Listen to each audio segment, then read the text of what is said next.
Kim Chu at Paulo, huling-huli na, magkasama sa iisang kwarto. Matapos na mapabalita at maging usap-usapan na magkasama umano ang dalawa pagkatapos ng kanilang show sa Amerika, tila napatunayan ito ng mga fans ng Kim Pao na totoo ngang magkasama ang dalawa.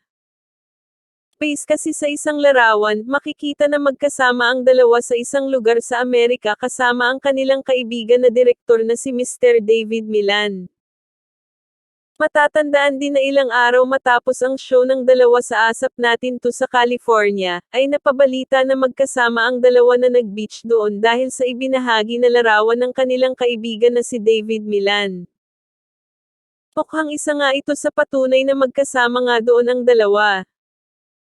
Mala-detective naman ang mga Kim Pao fans kung mag-imbestiga sa dalawa. Magkatabi po talaga ang Kim Pao, lumipat lang talaga si Pao para sa picture. Iba talaga ang mga Kim Pao fans, nakahanap agad ng paayuda, the best detectives talaga.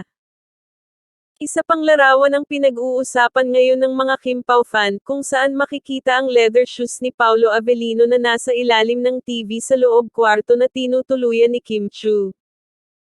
Nako Kimi, paano ka na naman namin ipagtatanggol niyan, yung sapatos niya at malita mo nasa iisang kwarto, kapit ka na lang ulit sa braso ni Paolo. Pink na malita kay Kimi, leather shoes kay Pao, ang galing magsoko ng Kim Pao.